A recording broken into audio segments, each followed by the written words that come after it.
Bien. El tema del origen de los seres vivos es algo que el ser humano se ha planteado desde mucho tiempo atrás. ¿Ok? Eh, una de las cosas curiosas que presenta el ser humano y que nos diferencia bastante de otros animales eh, es nuestro cerebro y sus diferentes capacidades. ¿Ya? Una de las cosas fascinantes que la neurobiología ha descubierto últimamente es que el cerebro humano es incapaz de dejar preguntas abiertas. ¿Ya? ¿A qué me refiero con esto? Significa de que si a nosotros se nos hace alguna pregunta, nuestro cerebro de manera automática va a tratar de dar una respuesta a esa pregunta. ¿Ok? Por ejemplo, si ustedes se levantan y se preguntan, ¿hoy día irá a llover? Automáticamente su cerebro les va a dar una respuesta. ¿Ok? En base a lo que observen, en base a los antecedentes previos que conocen, en base a la experiencia, su cerebro les va a contestar algo. ¿Ok? Eh, si ustedes se preguntan, no sé, ¿dónde está mi pareja? También su cerebro les va a dar una respuesta en base a su experiencia, a su conocimiento, etcétera, etcétera. Y así, cualquier pregunta que se hagan, cualquier pregunta que se hagan, automáticamente el cerebro trata de responderla. Es una cuestión evolutiva de cómo se ha desarrollado el cerebro y cómo eso ha ayudado al desarrollo de la especie, pero es algo natural, que tendemos a contestarnos las cosas. Y el origen del hombre ha sido también un tema que el hombre ha tratado de resolverse y ha tratado de contestarse de múltiples maneras. Y eso ha dado origen a una enorme cantidad de mitos, de leyendas, de formas en las cuales el hombre conceptualizaba y visualizaba su mundo en base a lo que tenía, que conocía y en base a las experiencias culturales de los grupos humanos. Por ejemplo, esta imagen que está acá es una imagen de un pintor de la Edad Media, ¿ya? Que se llama, o se llamaba, Giacomo Comín, pero más lo conocían como Tintoretto, ¿ya? Y, y en esta imagen está representado uno de los mitos griegos, uno de los mitos griegos, en donde la mujer que está allí es la diosa Hera, ¿ya? La diosa Hera, esposa de Zeus, y el bebé que está ahí es Hércules. O sea, imagino que conocen algo de la mitología. Bueno, Hércules era un bebé que desde pequeño ya mostraba una enorme fuerza. Eh, a pesar de que Hércules no era hijo de Hera, Zeus obligó a Hera que lo amamante, y cuando retiraron, bueno, ahí está el otro dios, Hermes, que retiró a Hércules del pecho de Hera. Como era tan fuerte Hércules, del pecho de Hera salió un chorro de leche disparado hacia el cielo. Y eso generó lo que nosotros conocemos ahora como la Vía Láctea. Nuestra galaxia se llama Vía Láctea porque los griegos creían o consideraban de que era en respuesta a este mito, a un chorro de leche que fue producido por una diosa. ¿Ya? Si alguien ha tenido la oportunidad de ver la Vía Láctea, no sé, en la playa, en la cordillera, en un lugar con menos contaminación lumínica, realmente se ve como un río blanco, iluminado, hermoso. ¿Ya? Eh, y fue una forma en la cual los antiguos conceptualizaron o entendieron y dieron respuesta a algo que veían y que no conocían exactamente cómo funcionaba. En todas las, en todas las culturas se ha encontrado este tipo de formas de respuesta a los orígenes. ¿Ya? Por ejemplo, para los japoneses, había un ser primordial que se llamaba Panku, y cuando este ser murió, de su organismo surgió el mundo. De sus huesos surgieron los minerales, las montañas, de sus barbas surgieron los bosques, ¿ya? De su sangre surgieron los ríos, etcétera. De las pulgas de su cabeza surgieron los humanos, ¿ya? Y así, tenemos mitos de la serpiente cósmica en África, de la serpiente arcoíris en Australia, los mitos nórdicos, ya los mitos Vedas, etc. Una enorme cantidad de formas en las cuales el hombre trataba de entender cómo el mundo había surgido, cómo la humanidad había surgido. ¿Ya? En, en Latinoamérica podemos encontrar diversos mitos, por ejemplo, los mitos incas, que hablaban de un dios creador, Huiracocha, que después de la oscuridad hizo surgir una serie de gigantes, pero después algo parecido a lo que ocurrió también con lo que indica en la Biblia, por ejemplo, corrigió eso cambiándole la estatura, los petrificó porque no cumplieron sus preceptos y fueron engullidos por el mar o la tierra. Aquí imagino que algunos conocen los mitos de Kai Kai y Tren Tren, mitos mapuches, en donde hablan acerca de dos serpientes que también movilizaban el agua unas y las montañas las otras. Y en realidad era una forma en la cual entendía el poblador de ese entonces que, o trataba de poder conceptualizar, de poder darle sentido a algunas cosas que no entendía bien, que eran los movimientos telúricos, los maremotos, que siempre han existido en esta zona del mundo. ¿Ok? Entonces, todas estas mitos que son fascinantes, que son geniales y que hay un montón de otras áreas que se dedican a estudiarlos, nos ayudan a poder entender cómo han sido y cómo conceptualizaban los humanos antiguos la formación y cómo trataban de darle respuesta a esta pregunta tan grande que es, ¿de dónde venimos? ¿Okay? Nosotros en la actualidad podemos darle una respuesta un poco más lógica, con un poco más de bases a esa respuesta de cómo surgió la vida, de cómo surgimos los humanos, y cómo hemos llegado a ser lo que somos. ¿Okay? Para entender cómo surgió la vida es primero preciso conceptualizarla, definirla de alguna forma. ¿Ya? Y definir la vida no es algo fácil. Definir la vida es difícil. Señalar la vida es fácil. Un niño de 3 años, 4 años, fácilmente te puede decir, mira, esto está vivo y esto otro no está vivo. Reconoce la vida. Pero definir la vida es complejo, porque la vida tiene muchas variantes. Hay seres que se mueven, hay seres que no se mueven. Hay seres que viven en ciertos lugares de temperatura, otros en otros lugares. Hay seres que pueden volar, que pueden nadar. Hay seres que utilizan oxígeno y hay seres para los cuales el oxígeno es tóxico, etc. ¿Okay? Aún así, uno de los mejores conceptos que más se ha ajustado a lo que podríamos indicar que es la vida es el que está mostrado acá, ¿ya? Que nos dice que la vida es un sistema químico. Un sistema químico significa que está formado por diversos tipos de moléculas, ¿ya? Y que estas moléculas atraviesan procesos evolutivos. Significa que van transformándose, que van cambiando con el tiempo y además, para poder realizar ese tipo de cambio, necesitan tomar energía del medio ambiente y poder mantener ese estado de equilibrio que nosotros conocemos como metabolismo. ¿Okay? Eso sería más o menos en términos generales lo que es la vida. ¿Dónde encontramos la vida? Hasta ahora solamente en la Tierra y ni siquiera en todas partes de la Tierra. ¿Ya? Hasta ahora encontramos vida en la corteza terrestre. Si nosotros subimos unos cuantos kilómetros hacia arriba, ¿ya? Ya no encontramos vida. Si bajamos, ¿qué? Ni siquiera un kilómetro que bajemos, también va a ser difícil encontrar vida. ¿Ya? Entonces, apenas esa imagen que se ve allí es la imagen de la Tierra, ¿ok?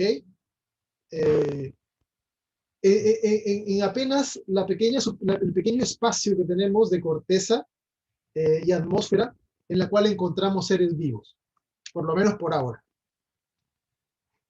¿Cuándo se originó la vida? Eh, Cada vez que se hacen estudios se cambia la fecha, ¿ya?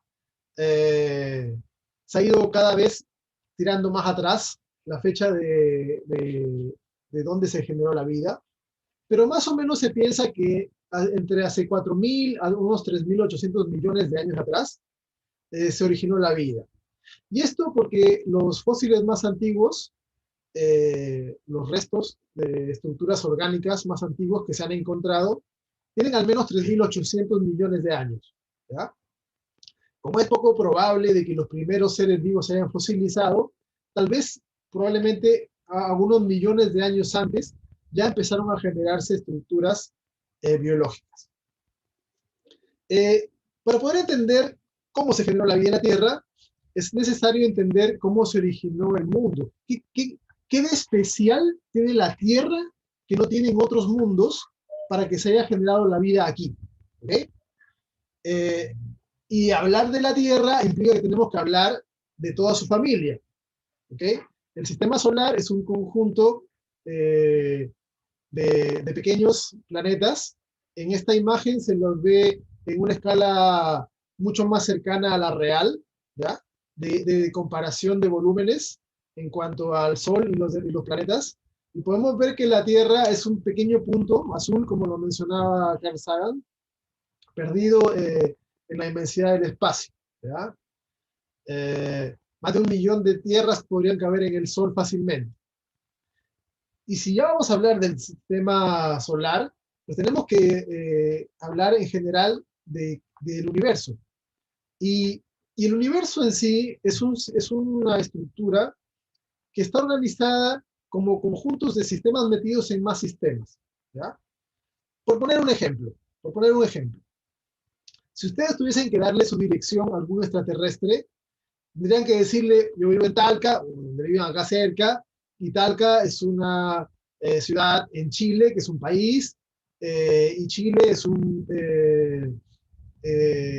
país que está en un continente que se llama América, y América está en la Tierra, y la Tierra está en el sistema solar, y el sistema solar es parte de lo que se conoce como el vecindario local de estrellas, que son varios miles de millones de estrellas que están cerca del Sol, una distancia de no muchos años luz, ¿ya?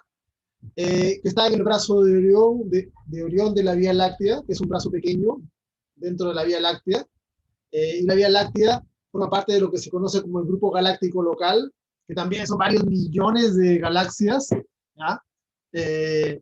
Y eso se conoce como el superclúster de Virgo, que está ligeramente al sur del universo conocido. Eso sería como la dirección que uno tiene completa de posicionamiento en el universo, ¿ya? ¿Cuándo empezó todo esto? Si la vida en la Tierra surgió hace unos 4.000 años más o menos, 4.000 millones de años más o menos, el universo se calcula que empezó hace unos 13.800 millones de años atrás. ¿Okay? En ese entonces es donde empezó a correr el tiempo, porque junto con el Big Bang se originó el espacio y también el tiempo. Hay muchas teorías, ¿ya?, acerca de cómo se originó el universo. Dentro de todas esas teorías, una de las que más peso tiene, por cierto, aquí aclaro algo, cuando uno habla de teoría en términos científicos, teoría se refiere a un conjunto de evidencias, ¿ya?, a un conjunto de pruebas, que pueden no ser completas, que pueden faltar cosas, pero son un conjunto de evidencias, ¿ya? Teoría no significa una idea nada más. Una idea es una hipótesis en ciencia. En términos comunes, el lenguaje común, vulgar, teoría puede significar una idea, ¿ya? Pero en ciencia, teoría significa un conjunto de datos, de conocimientos que son bastante bien establecidos. Y la teoría del Big Bang es un conjunto de evidencias que apuntan a que en el principio el universo estaba contenido en un evento que se conoce como singularidad, un pequeño espacio, y que por una alteración de fuerzas empezó a separarse, como una explosión, que se conoce como el Big Bang. ¿Ok? Esto no solamente es algo que se le ocurrió a alguien y que parezca, tiene evidencias. Hay evidencia de que el universo, las galaxias se van separando, todo se separa, el universo se sigue expandiendo, ¿ya? Eh, y además, una de las principales evidencias que tiene esta teoría fue detectada hace unos 6 años más o menos, eh, eh, que son las ondas gravitacionales, ¿ya? Las ondas gravitacionales son ondas, pero de gravedad, ¿ok? A nosotros las películas, por ejemplo, de acción nos han enseñado que cuando hay una explosión se generan ondas. Si nosotros tiramos una piedra al agua se generan ondas, ¿ok? Son ondas. Bueno, si el universo se generó con una explosión, deberían haberse generado ondas, ¿ya? Y eso ha sido comprobado. Un telescopio especial llamado LISA, ¿ya? Que es un acrónimo de Laser Interferometer Space Antenna, pero que le pusieron eso en honor a la hermana de Bart Simpson en realidad, ¿ya? Le gusta jugar a los científicos también con esas cosas. Eh, Demostró que en realidad en el universo la gravedad se expande por ondas. Y esto es una de las pruebas más grandes de que realmente el universo empezó con una explosión. ¿Qué ocurrió con esta explosión? Bueno, en esta explosión se generaron la materia, se generó el tiempo, y bueno, también se generaron un montón de otras cosas extra. ¿Okay? Por ejemplo, dentro de las cosas extra que se han generado en el universo, están algunas cosas que todavía se desconocen, ¿verdad? Y de hecho, la mayor parte del universo son cosas que todavía no se conocen. Apenas el 4% del universo es la materia tal como la conocemos. Solo el 4% del universo es átomos, ¿ok? Y el 99% de esos átomos son hidrógeno y helio, los dos más pequeños. ¿Ya? Y apenas del universo, el 0,04% son el resto de átomos que conocemos. ¿Ya? Estamos en la minoría del universo. ¿Qué es lo que más hay en el universo? Hay una forma de energía que es la que justamente se considera que es la que va haciendo que el universo se expanda y que se conoce como energía oscura. Pero energía oscura es un nombre, es simplemente un nombre, porque es algo que todavía no se conoce adecuadamente. Hay mucha gente que está trabajando en descubrir en qué consiste, pero se le puso ese nombre por ponerle simplemente. ¿Ya? También casi una cuarta parte del universo se considera que es materia oscura. ¿Ya? No es antimateria, no está formada por átomos. ¿Qué es? Tampoco se sabe. Simplemente le pusieron un nombre para poder entender y definir y saber de qué están hablando de algo que se desconoce simplemente. ¿Ya? De los átomos que forman el universo, el hidrógeno, el hidrógeno que existe en el universo se formó durante el Big Bang. ¿Ya? Y el resto de los átomos que nos componen a nosotros mismos, por ejemplo, son átomos que se han generado después del Big Bang. ¿Ya? Cuando el hidrógeno colapsó y formó estrellas, y esas estrellas envejecieron o explotaron y formaron novas y supernovas, ahí en esos hornos fue eh, que ocurrió la generación de todos los demás átomos que conocemos. ¿Okay? En nuestra composición, nuestra materia, el 10% de los átomos que tenemos son hidrógeno. Y el resto, el 90% de átomos que nos componen, son carbono, oxígeno, nitrógeno, fósforo, todo lo demás. El 10% de hidrógeno que nosotros tenemos fue creado en el Big Bang. Y el resto, el 90% que nos compone, fue creado en las estrellas. ¿Ya? Así que esto es algo fascinante porque venimos de las estrellas. Cuando se analizan qué eventos importantes ocurrieron desde que explotó esta singularidad hasta el momento actual, vamos a encontrar que en todos estos miles de millones de años han ocurrido cosas importantes, ¿verdad? Sobre todo en el último tiempo, con la aparición de vida en la Tierra, etc. Cuando nosotros hablamos de millones, ¿ya? Millones, sobre todo cuando hablamos de tiempo, el cerebro humano tampoco está capacitado para poder comprender correctamente estas escalas de tiempo, ¿ya? Es imposible. Uno cree entenderlas, uno cree pensar o acercarse a veces en entender cuál es el tiempo que puede haber pasado entre un evento y otro, por ejemplo, entre que surgió la Tierra y surgió la vida, o entre que surgió la vida y surgieron los eucariotas, etc. Pero no es así. Uno se engaña a uno mismo, porque nuestro cerebro no tiene la complejidad suficiente para manejarse en escalas de tiempo tan grandes. ¿Ok? Nosotros manejamos escalas de tiempo que están cercanas a la vida de uno, a 100 años más o menos. Poco más, poco menos, hasta 1000 puede ser, pero después se nos pierde todo. Hubo un científico y divulgador muy famoso, que espero lo conozcan, ¿ya? Carl Sagan. A él se le ocurrió hacer una analogía para hacer más comprensible cada uno de los tiempos y eventos del universo en algo más sencillo. Y creó lo que se conoce como el calendario cósmico, ¿ya? Que ha sido múltiples veces modificado y que ha sido acomodado de acuerdo a cómo se han ido generando los descubrimientos de en qué tiempo ha ocurrido cada evento. Pero en términos generales, lo que a él se le ocurrió fue lo siguiente. Imaginó de que en el primer segundo de este calendario, de este año cósmico, de este año universal, en el primer segundo ocurrió el Big Bang.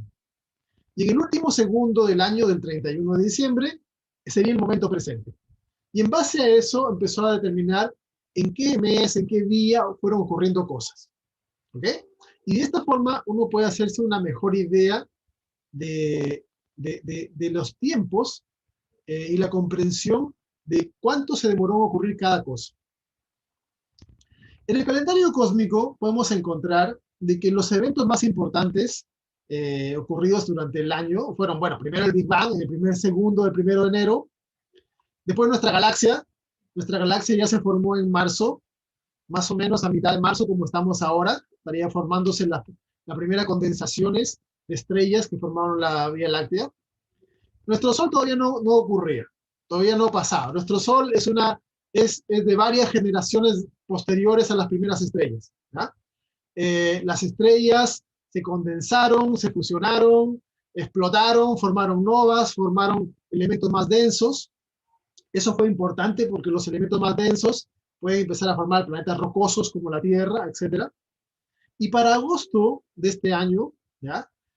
Recuerden de que aquí este año representa a toda la vida del universo, los 13.800 millones de años. ¿Ya?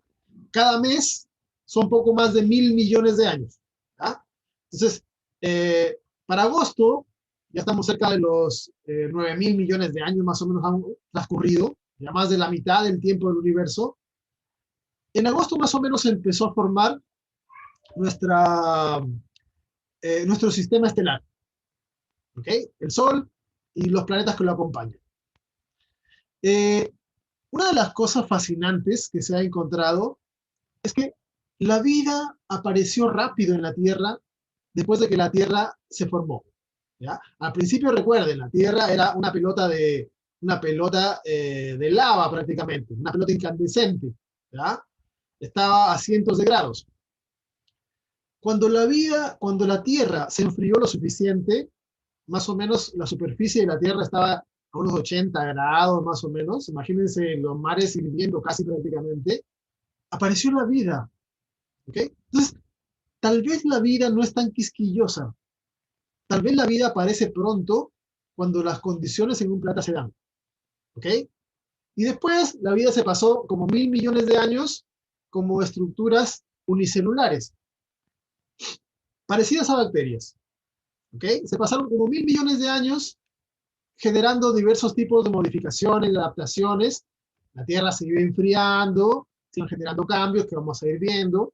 ¿ya? Y después surgieron algunas modificaciones en respuesta a cambios también del ambiente. Por ejemplo, algunas células fueron capaces de desarrollar sistemas de protección a su material genético, y aparecieron las células nucleadas. Después de 1.000 millones de años más, algunas células aprendieron a colaborar juntas, y ya no se mantenían como unicelulares, sino que se juntaban unas con otras y formaban organismos en donde unas células hacían un rol, una función, otras otro. Los organismos multicelulares. ¿Cómo se sabe esto? ¿Cuáles son las evidencias de esto? Bueno, los diversos telescopios, el alejamiento de las estrellas, el movimiento y los modelos físicos nos han dado las pruebas de cuándo, cómo se originan las estrellas, las galaxias, etc. El registro fósil y el registro geológico, tanto de rocas como de elementos inertes, como elementos derivados de organismos vivos, también nos han dado pautas y pistas con respecto a los tiempos donde ha ocurrido cada uno de estos eventos. ¿Ok? En diciembre, el último mes del año, ocurren cosas más interesantes que vamos a destacar un poquito más. ¿Ok? Por ejemplo, si bien la fotosíntesis ya había aparecido como 1.000 millones de años antes, aparentemente a principios de este mes, ¿ya? Se puso más de moda la generación de, o mayor cantidad de organismos que hacen fotosíntesis, de modo que la Tierra cambió bruscamente, drásticamente. La cantidad de oxígeno en la Tierra aumentó mucho, y eso cambió la estructura de la Tierra, que antes tenía una atmósfera mucho más reductora, ahora tiene una atmósfera mucho más oxidante. ¿Ok? Para mitad de diciembre surgió una explosión de vida, ¿ya? Que se conoce como el Cámbrico. Han habido varias extinciones intermedio, aparecieron los vertebrados, aparecieron las plantas en la Tierra, ¿ya? Aparecieron para el día 21 los insectos, y los insectos han dominado la Tierra. Los insectos son lo que más abunda. Hay como 100 veces más insectos que cualquier otra cosa de ser vivo en la Tierra, ¿ya? Para el día 25 de diciembre, la Navidad, surgieron los dinosaurios. Y los dinosaurios reinaron sobre los ecosistemas terrestres 5 años, hasta el día 29. ¿Ya? Recuerden, un día son casi 40 millones de años. ¿Ok? Son casi 40 millones de años. Eso es harto. ¿Ok? Los mamíferos aparecimos poco después que los dinosaurios, un día después, unos cuantos millones de años después. Pero eso fue suficiente para que los mamíferos nos pasásemos todo ese tiempo como seres pequeños, poco importantes en la ecología. ¿Okay? El mamífero más grande durante la época de los dinosaurios, durante todo ese tiempo, no era más grande que un gato.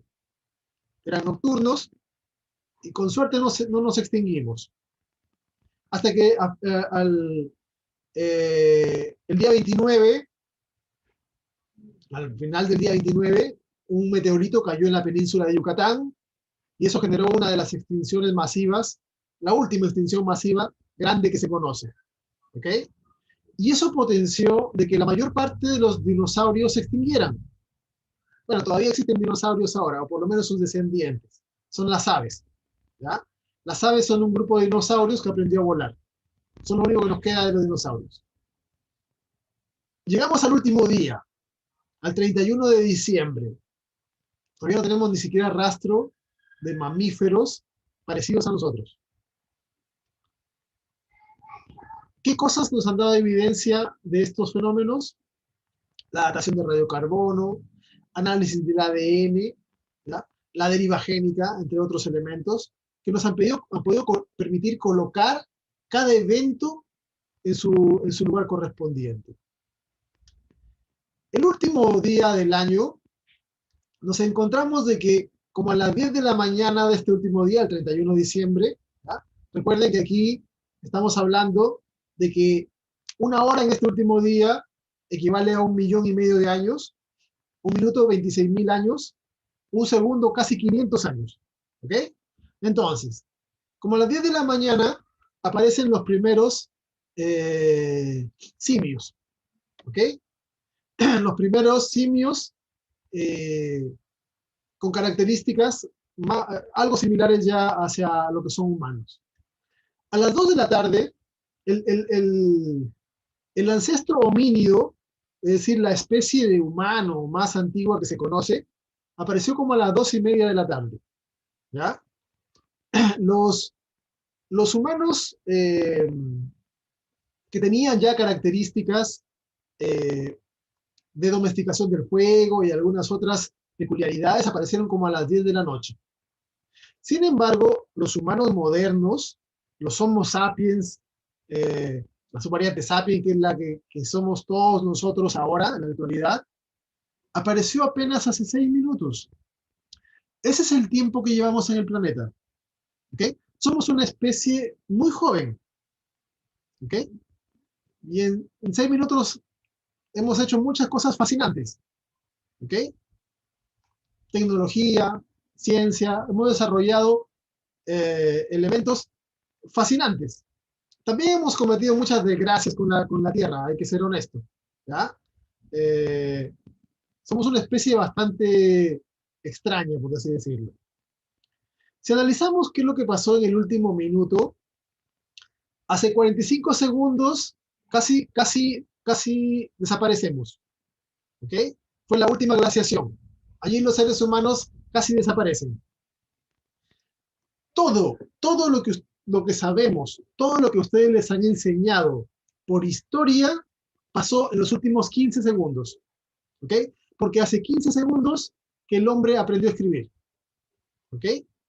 Recién los últimos segundos han sido registrados, más o menos. Recién hace un segundo que Colón llegó a América. ¿Ok? ¿Qué nos esperará el día de mañana? No lo tenemos claro. ¿Ok? No lo tenemos claro. Pero somos una especie que ha estado un pequeño tiempo, ¿okay? Un pequeño tiempo en el planeta.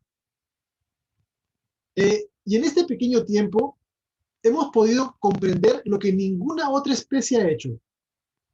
Comprender justamente lo que les estoy diciendo, que llevamos un pequeño tiempo en el planeta. Comprender que somos parte de un proceso y de un conjunto de eventos que implican a todos los seres vivos. Comprender la edad del universo, conocer el universo. ¿Ok? Bien. Hemos visto los tiempos, hace cuánto se generó la vida, hace cuánto se generó el universo, pero todavía no hablamos de cómo se generó la vida. Y la verdad es que no hay una respuesta taxativa al respecto. ¿Ya? Este es un chiste, el chiste del huevo y la gallina, imagino que lo han escuchado. ¿Quién fue primero, el huevo y la gallina? Este es un chiste y también se lo toma como una discusión filosófica, porque desde el punto de vista biológico no hay ninguna discusión. ¿Ya? Biológicamente, las gallinas son una especie que ha surgido hace 70.000 años atrás. En cambio, los huevos han existido hace 600 millones de años. Así que, desde ese punto de vista, biológicamente no tiene sentido esa discusión. ¿Ya? Pero siempre se usa como eh, como una alegoría a cuando no existe un, un consenso. ¿Okay? Vamos a revisar las teorías biológicas del origen de la vida. ¿Ya?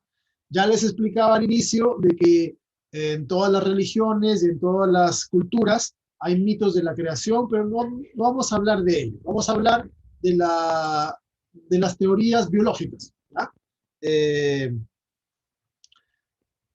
El hombre ha tratado de dar respuestas lo más correctas posibles a la pregunta del origen de la vida. Eh, y, y el problema es que cada generación está supeditada a su conocimiento, a su educación y al imperativo cultural eh, en el cual cada persona se ha criado. ¿Ya? Entonces, en base a eso, durante mucho tiempo se han generado montones de teorías con algún trasfondo más o menos científico, pero se han ido descartando. ¿Ya?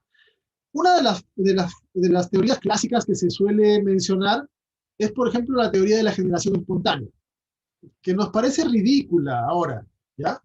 Esta teoría decía de que los seres vivos surgían de la nada, pero en realidad sí tenía evidencias, ¿ok? Porque, ¿cuáles eran las evidencias? Estamos hablando de una teoría de hace 1000 años atrás, ¿ya? Eh, la Edad Media, todo eso. Son épocas en donde las cosas se pensaban, se hacían y los instrumentos con los cuales se contaban eran absolutamente diferentes, ¿ya? Pero ¿cuáles eran sus evidencias? Por ejemplo, la evidencia era la siguiente. En un cuarto cerrado dejaban algo de comida y en unos días aparecían ratones. El cuarto estaba cerrado.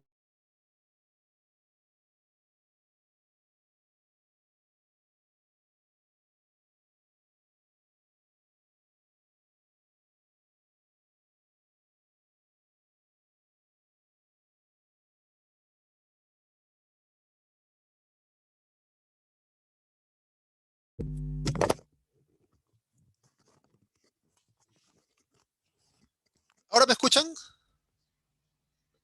Se escucha, pero un poquito mal. Hola, hola. ¿Ahora me escuchan mejor? Sí, Ya. Se desconectó el micrófono y ya lo volví a conectar. No sé qué pasó. Ya. Sigo entonces. ¿Qué otra evidencia tenían? Por ejemplo, en dejaban un pedazo de carne y en ese pedazo de carne aparecían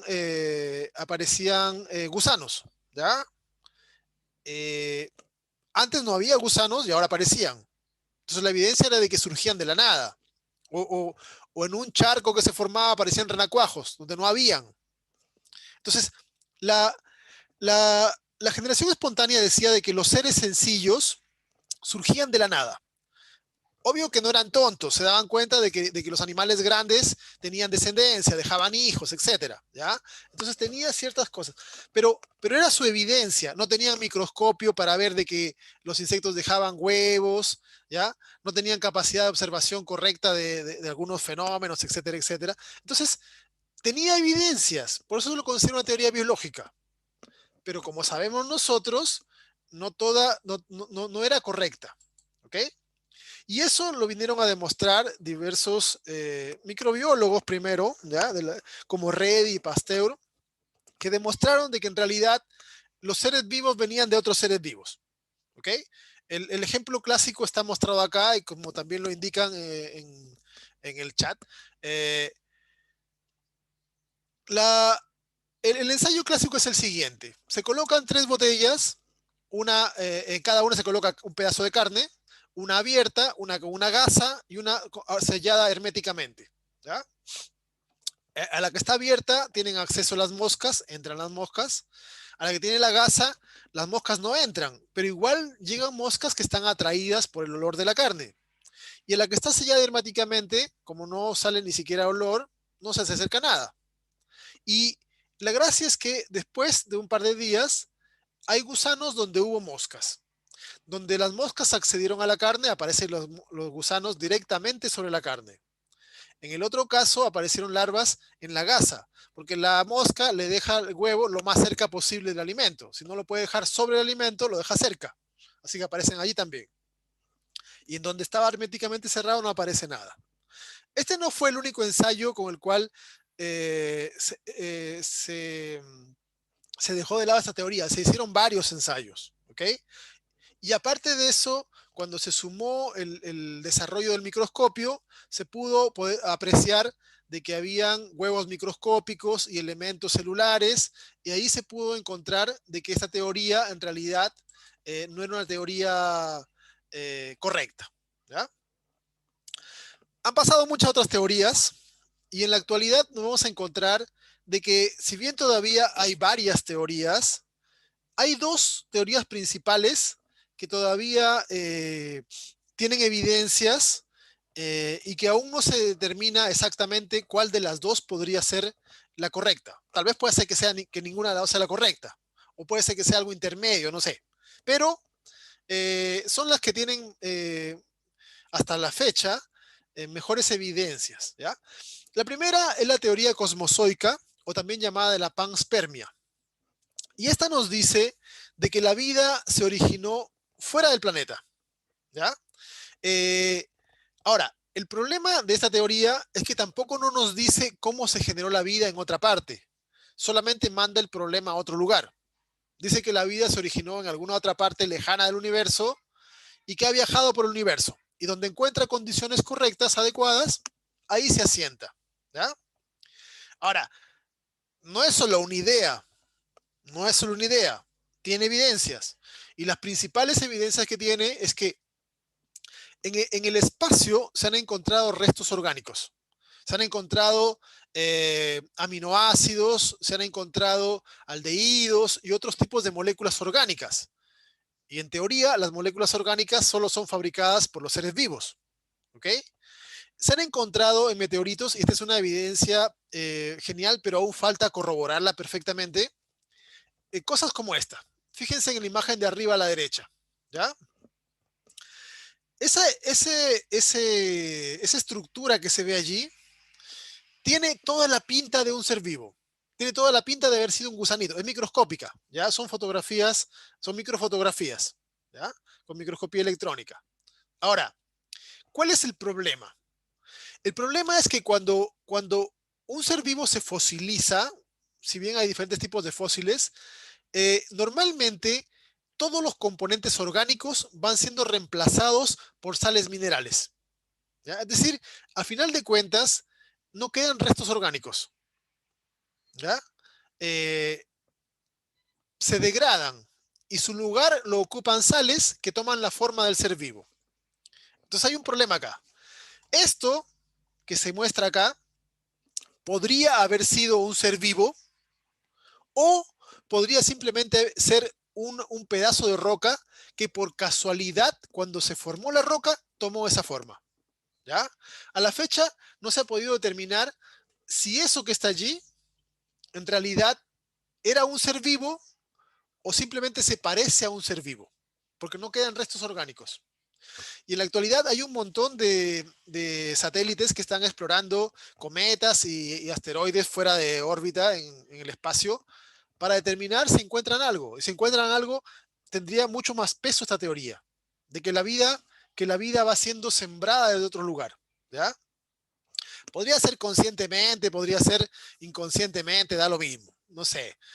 También hay hipótesis que dicen que si hubo viajeros que llegaron, los contaminantes microscópicos que dejaron podrían haber servido como fuente primordial para que se genere la vida. Hay un montón de cosas que se pueden generar acá, ¿ya? Pero si bien tiene esas evidencias, faltan muchos otros puntos más que por resolver. La otra teoría, la otra teoría dice que o propone que la vida surgió en la Tierra, de materia inanimada. Algo parecido a la teoría que habíamos visto hace un rato, pero con ciertas peculiaridades. Y esas peculiaridades son de que ocurrió una vez, ¿ok? Bajo ciertas condiciones específicas que sufrió la Tierra durante cierto tiempo. Esta teoría fue propuesta de manera simultánea o casi simultánea por un par de investigadores, Oparin, un ruso, y Haldane, un británico, y consideraron de que la Tierra primitiva era un caldero de química. Estaba a 80 grados, el agua estaba casi hirviendo prácticamente, no tenía una atmósfera que la protegiera, con lo cual llegaban los impactos de meteoritos en gran cantidad a la Tierra, lo cual genera calor, explosión. Y en general el calor genera toda una serie de reacciones entre moléculas. El producto del vulcanismo había una gran cantidad de tormentas eléctricas, que también son formas energéticas, y en general consideraban de que esta Tierra primitiva, este lugar inhóspito, se semejaba a un matraz inmenso de química en donde todos los compuestos estaban tratando de reaccionar. Y en ese conjunto de reacciones, que estuvo la Tierra varios millones de años bajo estas condiciones, pudieron generarse moléculas que fueron capaces de organizarse para formar elementos que después, a través del proceso evolutivo, dieron origen a seres vivos. ¿Ok? Dentro de las características interesantes que se rescatan acá, es que la Tierra era bastante diferente a como la tenemos en la actualidad. En la actualidad, nuestra atmósfera es oxidante. Casi un 70% es nitrógeno, casi un 20% es oxígeno, ¿ya? En cambio, en la Tierra primitiva, los gases que primordiaban o formaban la atmósfera eran reductores. Amonio, metano, dióxido de carbono, ¿ya? Y una gran cantidad de energía. Ahora, ¿qué se necesita? ¿Cuáles son las condiciones generales para que ocurra la vida? Por lo menos la vida como nosotros la conocemos, ¿ya? Se han estimado de que hay cinco diferentes tipos de requerimientos para que se genere la vida. Uno, la gravedad, un estado de energía intermedio, ni muy alto ni muy bajo, agua en su forma líquida, átomos que puedan combinarse y el tiempo. Y bajo estas condiciones vamos a destacar algo que Stephen Hawking nombró más de una vez, y que es el valor de lo imperfecto, ¿ya? Consideren esto. Si han visto alguna película de acción donde se ven explosiones, por ejemplo, habrán notado que las explosiones no son homogéneas, ¿ok? No sale todo disparado en la misma dirección, ni se distribuye de manera homogénea todo, sino que en una explosión es algo caótico, ¿ok? Una explosión genera de que algunas regiones queden con más elementos que en otras regiones. Se dispersa de manera irregular lo que ha explotado. Y en el universo, la imperfección es la norma. Y es genial que sea así, porque en el universo, si todo se hubiese separado de manera homogénea, en todo el universo estaría una concentración equivalente de hidrógeno que nunca se juntaría. Pero quedaron regiones donde había más hidrógeno y regiones donde había menos hidrógeno. Y el hidrógeno que estaba más cerca empezó a condensarse, se empezaron a juntar entre ellos los átomos. Y al juntarse formaron estas bolas de gas que nos vemos como estrellas. Y cada estrella explotó de manera diferente.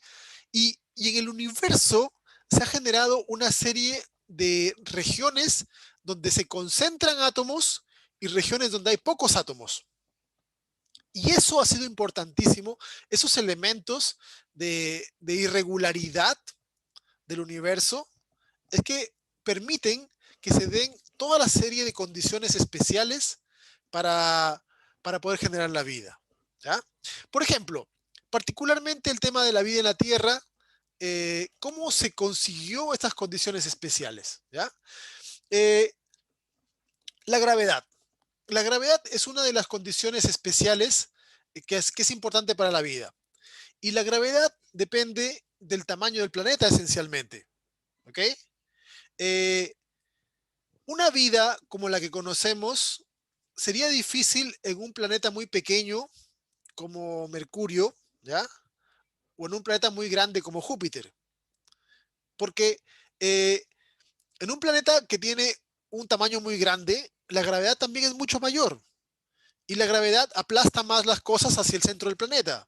Con lo cual haría que la posibilidad de que existan seres que puedan moverse bajo esas condiciones aplastantes de gravedad sería poco probable. Ahora, si tenemos un planeta que fuese un quinto de la Tierra, por ejemplo, la gravedad sería muy pequeña. Tampoco podría producirse, por ejemplo, un ave, porque un ave, si batiese las alas demasiado fuerte, escaparía de la gravedad del planeta. ¿Ok? Entonces, nuestra Tierra es un planeta que tiene una gravedad intermedia. Y es genial que tenga esa gravedad, porque eso permite de que los seres ni se aplasten tanto contra la corteza y que tampoco salgan despedidos hacia el espacio. El hecho de que nuestra Tierra tenga también un satélite grande, ¿ya? La Luna es casi un tercio de la Tierra y es, comparativamente hablando, el satélite más grande del sistema solar, comparado con su planeta. ¿Ya? Hay satélites más grandes que la Luna, pero comparado en tamaño satélite-planeta, es el satélite más grande. Y la Luna, como deben saber, afecta a las mareas. Y eso ha sido tremendamente importante para también generar variabilidad en el flujo de elementos que se mueven en el agua y que han permitido las mareas y han permitido generar una zona habitable. La energía. ¿Qué pasaría si estamos en un planeta que está muy cerca de su estrella? Si estamos muy cerca de la estrella, el calor va a evitar, por ejemplo, de que los átomos permanezcan unidos por mucho tiempo. Porque recuerden que el calor rompe enlaces, ¿ya? Por lo tanto, si estamos en una posición muy cercana a la estrella, pues será demasiado caluroso para que los enlaces de átomos que forman un ser vivo sean estables. Ahora, si estamos muy lejos de una estrella, el planeta va a ser muy frío.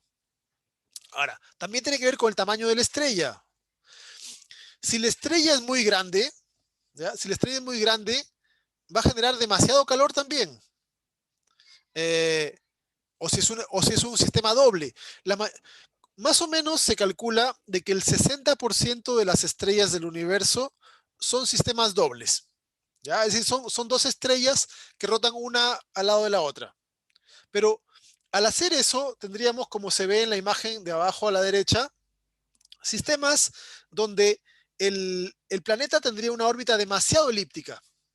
Demasiado elíptica. ¿Ok? Entonces, tendría puntos en donde se alejaría demasiado de las estrellas y ahí se generarían congelaciones y puntos donde se acercaría demasiado. Y podrían generarse zonas de demasiado calor en el planeta. Nuestro sistema, nuestra Tierra, gira sobre un sistema solar que es estrella única, ¿ya? Y se mantiene en un rango en donde la cantidad de energía que recibe no es tan alta como para que afecte los enlaces de átomos, ni tampoco tan baja como para que esté congelada el sistema. ¿Ya? Entonces, estamos ubicados en un lugar bastante particular en ese sentido. ¿Por qué es importante la energía? La energía es importante porque los seres vivos somos sistemas abiertos. Y eso significa de que necesitamos incorporar energía del medio para poder generar nuestros procesos. ¿Ya? La otra condición, otra de las condiciones importantes para generar la vida es la necesidad de agua líquida. ¿Ya? Y, y el agua, si bien es un elemento útil, como hielo no es bueno para los seres vivos, tampoco como gas, solo en su forma líquida. Por suerte en la Tierra la mayor parte del agua se mantiene como líquida, solamente hay pocos lugares donde se mantiene como hielo y que es poco útil, ¿ya? Eh, y eso también tiene que ver con el tamaño de la estrella, tiene que ver con la distancia del planeta a la estrella, tiene que ver con la órbita del planeta sobre la estrella y además el hecho de que el planeta presente un núcleo interno de calor. Todas esas condiciones las cumple la Tierra, ¿ya? Que permiten de que la mayor parte del agua en la, en la Tierra se encuentre en su forma líquida. Por cierto, Profesor, dime, disculpe que le interrumpa, pero es que se escucha muy bajito usted ahora, como si se hubiera alejado del micrófono.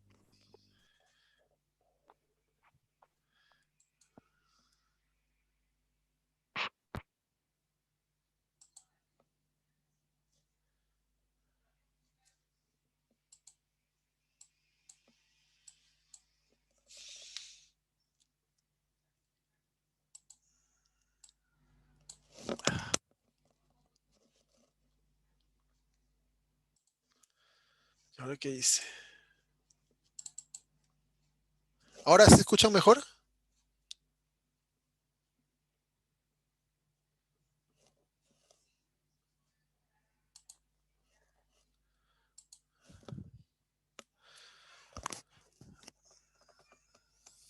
Ya, le subí más el volumen al micrófono. Espero que escuchen mejor ahora. Sí, se escucha bien. Ya. Les decía de que con respecto al agua, como curiosidad, hay evidencias que el agua vino del espacio. ¿Ya? Piensa en esto. Cuando se generó el sistema solar, se condensó un montón de hidrógeno en el centro del sistema solar, lo que formó la estrella, nuestro Sol, ¿ya? Y, y al generarse esa estrella, la estrella genera lo que se conoce como viento solar, que son una serie de radiaciones que van a empujar hacia los extremos, lejos, los elementos más livianos. Y el agua es liviana. Entonces, los elementos que eran más pesados quedaron hacia el interior. Por eso es que los planetas que están más cerca del Sol son planetas rocosos. Mercurio, Venus, la Tierra, Marte, son planetas rocosos, porque son más pesados. El viento solar no los pudo empujar. Y los planetas que están más hacia afuera, Júpiter, Saturno, son planetas gaseosos, porque fueron el resultado del gas que fue empujado hacia más afuera. ¿Ya? Entonces, al principio el agua tenía poca, o sea, la Tierra tenía poca agua. Pero hacia afuera del sistema solar, por fuera de Neptuno y Plutón, hay algo que se conoce como el cinturón de Cupier, que son millones de cometas que están en una órbita así alejada, ¿ya? Que es agua que fue empujada desde el centro hacia afuera y que al llegar afuera, cuando había menos temperatura, se congeló y formaron estos cometas, que son pedazos gigantes de hielo, ¿ya? Más afuera todavía está lo que se conoce como la nube de Oort, ¿ya? Que son también montones de cometas que están más afuera del sistema solar. Aquí pueden ver este pequeño punto cuadrado celeste representa la órbita de Neptuno, ¿ya? Entonces, para que se hagan la idea de que el sistema solar es mucho, mucho más grande que simplemente hasta la órbita de Neptuno, que sería el último planeta. Ahora, por causa de que se chocan, etcétera, etcétera, muchas veces los cometas se mueven hacia el interior y se internan en órbitas hacia el centro del sistema, ¿ya? Y ahí es cuando nos llegan a veces cometas, satélites, etcétera, y que impactan sobre los planetas. Y la Tierra ha sido impactada por millones de años, por miles de millones de cometas, ¿ok? Cada cometa era un pedazo gigante de hielo que iba dejándole agua a la Tierra. Si les parece que es mucha agua la que hay en la Tierra para que haya ocurrido así, piensen esto. El diámetro, o sea, el radio de la Tierra son 6.000 kilómetros. Desde la superficie hasta el centro de la Tierra son 6.000 kilómetros. La zona más profunda del mar son 11 kilómetros, las fosas marianas. De hecho, los océanos tienen como profundidad media 3 kilómetros y medio aproximadamente. Esa es la profundidad que tiene el mar. ¿Ok? Entonces, si quieren imaginarse la Tierra, a pesar de que la Tierra se ve llena de agua, en realidad somos como una pelota de básquet mojada. La cantidad de agua que hay en la Tierra no es tan alta, ¿ya? No es tan alta. Entonces ahí se puede entender de que tantas cometas que llegaron a la Tierra fueron dejándole agua y así se fueron llenando estos espacios con todo el agua que tenemos ahora en la Tierra. Otra de las cosas importantes que se necesitan para poder generar vida es que existan átomos estables y que se combinen. ¿Ok? ¿Qué significa esto? Cuando generó el Big Bang, yo les decía que solamente apareció el hidrógeno. ¿Ok? Y el hidrógeno puede combinarse con otro hidrógeno, no hace más. Y si hay una fusión atómica, como la que ocurre en las estrellas, puede combinarse en formar helio. Pero eso es todo. ¿Ok? Con esa pequeña variante no se hace nada. Ha sido importante de que nuestro sistema solar no haya sido una estrella primaria, una estrella que se generó en el Big Bang, sino una estrella que ha sido el resultado de formarse de otras estrellas que explotaron. Múltiples estrellas que explotaron y generaron otros átomos, carbono, oxígeno, átomos más pesados. ¿Ok? Y eso ha sido importante de que en nuestro sistema, en la Tierra, existan todos estos átomos. Exista silicio, exista hierro, exista magnesio, exista fósforo, átomos pesados, que fueron producto de generaciones de otras estrellas. Y la capacidad de poder generar estas combinaciones de átomos también fue importante que ocurriesen en la Tierra primitiva. Porque la Tierra primitiva tenía poco oxígeno molecular, una atmósfera reductora. Y la atmósfera reductora tiende a formar reacciones de combinación de átomos. ¿Ok? Las atmósferas oxidantes hacen lo contrario. El oxígeno, como el nombre indica, oxida. Y al oxidar generalmente rompe enlaces. ¿Ya? Entonces, ha sido importante de que la Tierra en sus inicios tuviese estos átomos y tuviese esta atmósfera reductora.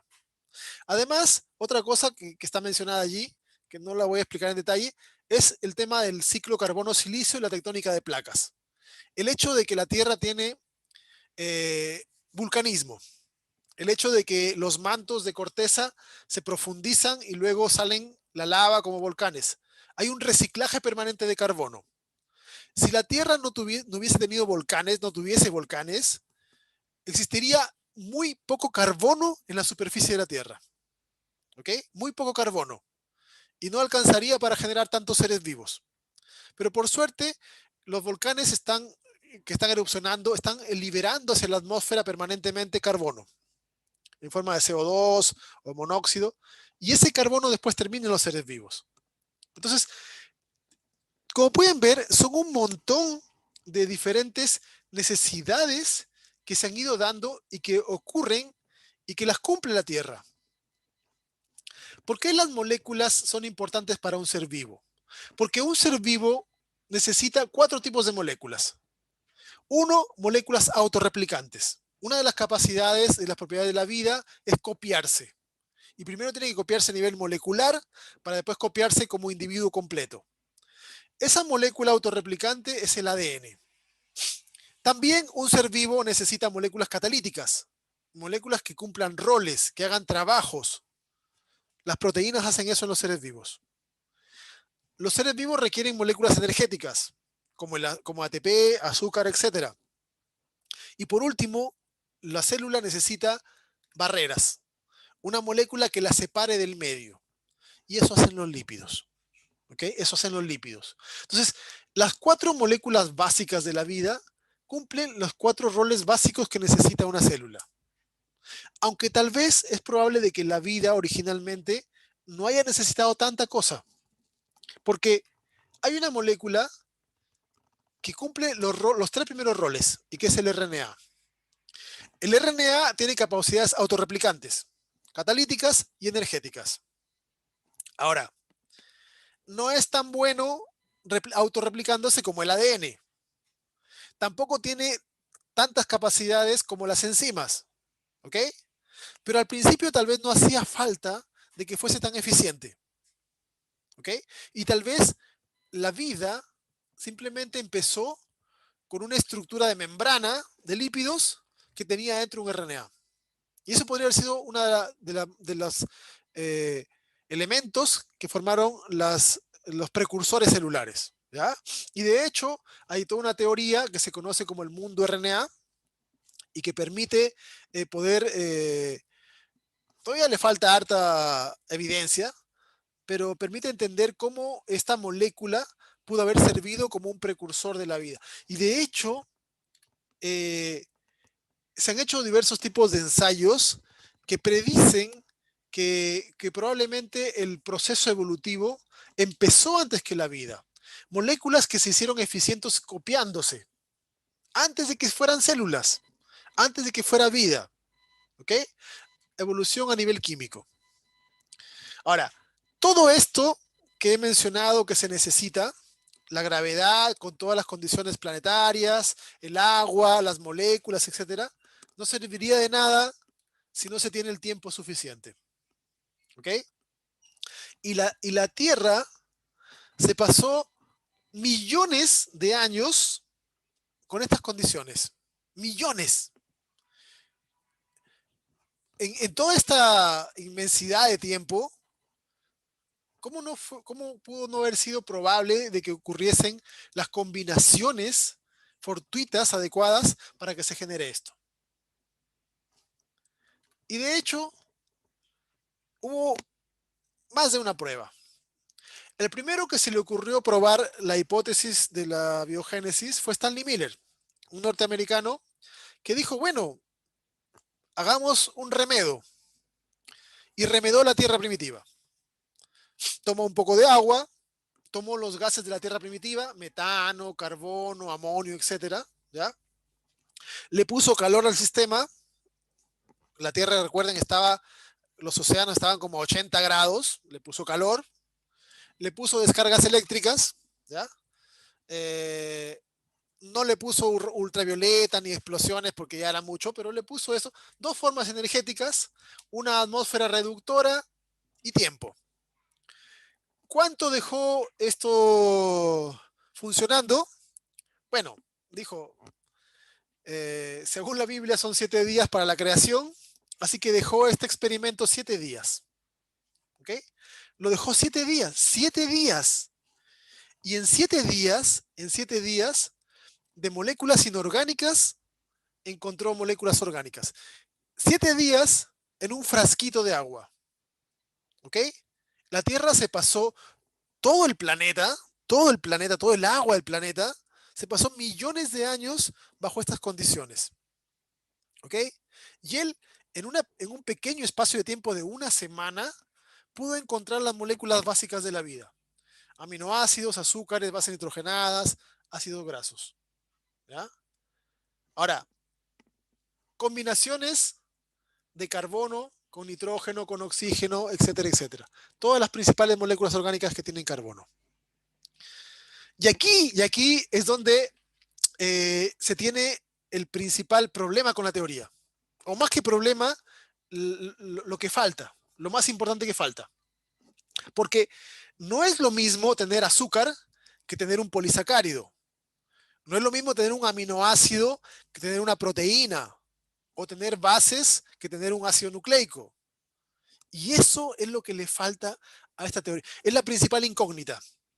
Todavía no se ha podido encontrar cómo, bajo las condiciones de ese entonces, se pudo pasar de moléculas simples a macromoléculas. ¿Cómo se pudo pasar de inorgánico a orgánico? Ya se sabe. ¿Cómo se pudo pasar de macromolécula a células y a elementos más complejos y cómo evolucionó? Se sabe. Pero este es el punto crítico. Y aquí hay gente trabajando. ¿Ya? El experimento de Miller duró 7 días y después ha dejado otro. Se murió en todo caso, pero hace más de 30 años que hay experimentos funcionando, que cada cierto tiempo les van tomando muestras. Todavía no en ninguno de esos se ha dejado. Ahora, de repente 30 años es poco, ¿ok? Pero están trabajando en eso. Y de repente, si en algún momento aparece, será porque hay algún evento o condición que podría darse. Pero en el futuro probablemente se podría determinar. Ahora, tal vez ese salto, hay algunos que postulan que ocurrió en otra parte. Hay algunas teorías bastante interesantes que evidencian de que pudo haberse necesitado, por ejemplo, algunos iones metálicos que no hay en la Tierra, pero sí hay en Marte, por ejemplo, y que son importantes como catalizadores.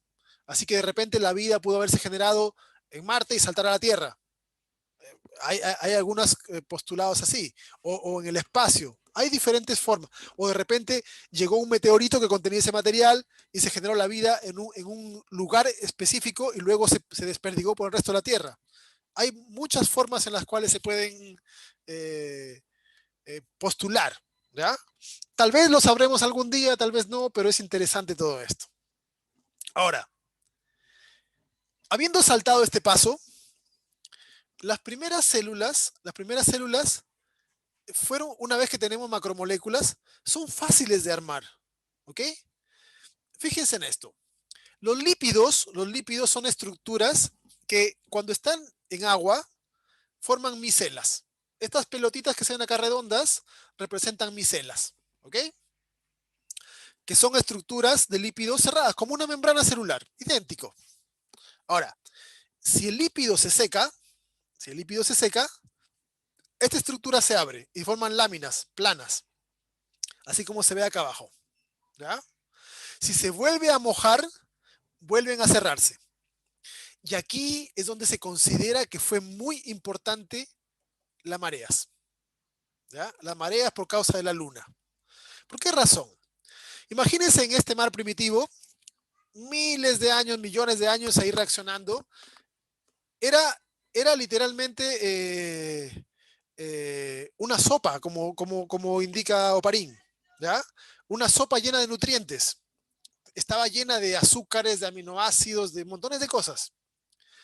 Y las mareas, ¿qué es lo que hacen? En la marea el agua sube y después el agua baja. Pero, ¿qué pasa con la playa? La playa quedaría regada de materia orgánica. Y cuando se seca, los lípidos se abren. Y cuando se vuelve a mojar, se cierra. Al abrirse y cerrarse, podría ser de que al cerrarse una de estas láminas, en su interior quedaron ácidos nucleicos. RNA, por ejemplo. RNA, quedaron azúcares, quedaron cosas. Si el RNA que quedó adentro tenía capacidad de usar los azúcares para copiarse, ya empezó la vida. ¿Ok? Entonces, la organización tal vez no fue tan complicada. Y de hecho, bajo las condiciones en las que estaban, las primeras células que surgieron estaban literalmente en el paraíso. Literalmente. Porque todo lo que necesitaban estaba afuera. Una vez que se creó la primera célula, esa célula tenía alrededor, si quería azúcares, tenía azúcares afuera. Si quería aminoácidos, si quería más lípidos, si quería nucleótidos, ATP, lo que sea que quisiera estaba afuera. Vivía literalmente en el paraíso. ¿Ok? Y se pasaron así. ¿Qué es lo que hicieron estas moléculas? Pues aprender a usar todo lo orgánico que tenían. Y así surgió el primer paso evolutivo del metabolismo, la glicólisis. La glicólisis es una ruta metabólica que usa azúcares y que la hacen todos los seres vivos. Y la hacen todos por igual porque es una de las rutas primordiales, básicas. ¿Ok? Dentro de las moléculas es más fácil fabricar azúcares que fabricar ATP, por ejemplo. ¿Ok? Entonces, encontrarse ATP en el medio es más difícil. Entonces, las células encontraron de que habiendo mucho azúcar en el exterior y poco ATP, podían tomar azúcar y fabricar ATP. Y así se generó la primera ruta metabólica. Ahora, nada es para siempre. Porque si bien había una enorme cantidad de nutrientes en el océano, conforme las células se los iban gastando, cada vez quedaban menos. Por lo tanto, tuvo que surgir un segundo proceso de evolución metabólica.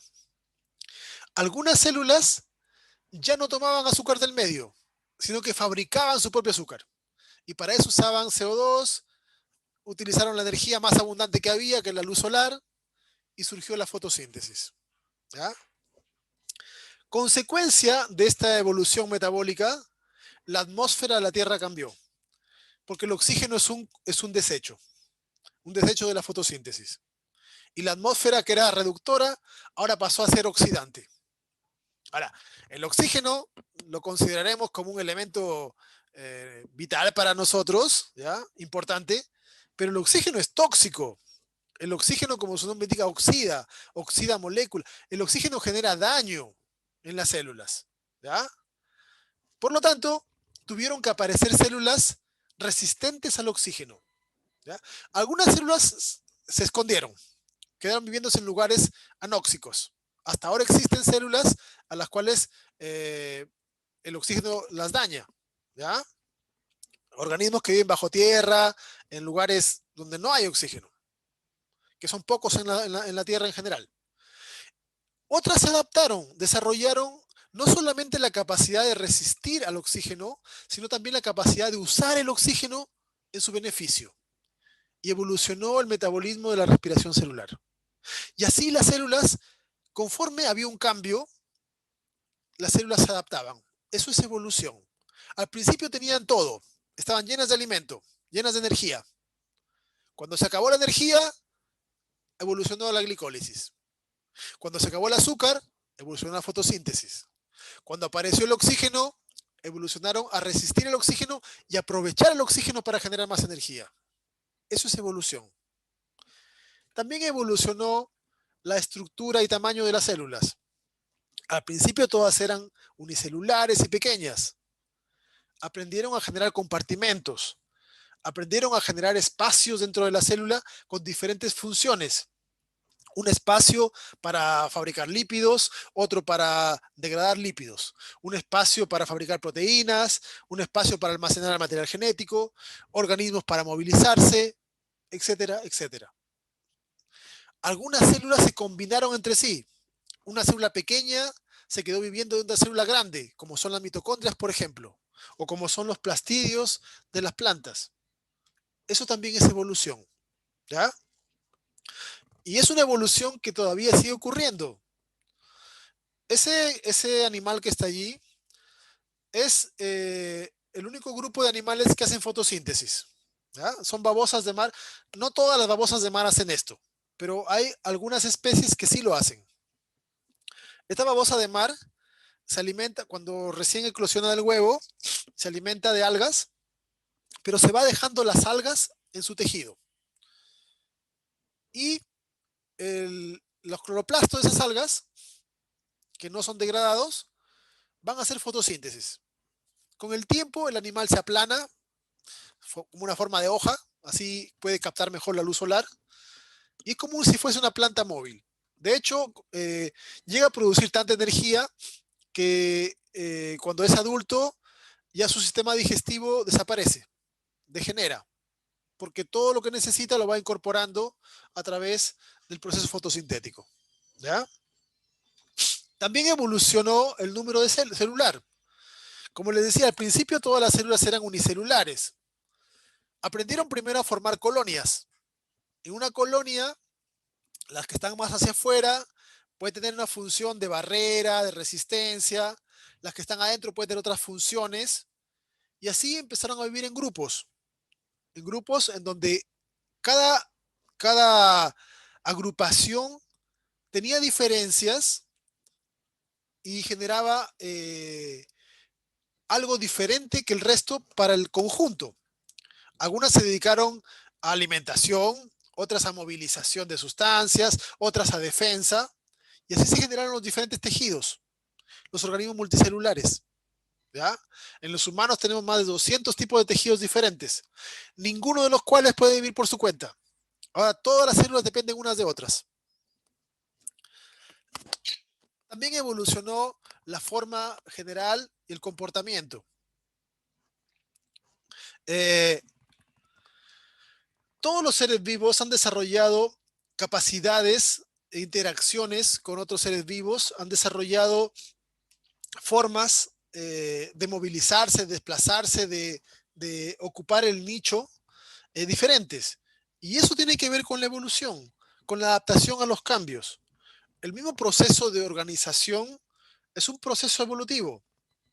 No solamente la organización interna de un individuo, sino también la organización de las poblaciones y comunidades que han llegado a formar todo este ecosistema que tiene siempre permanentes cambios y que siempre está tratando de generar nuevos equilibrios, ¿ya?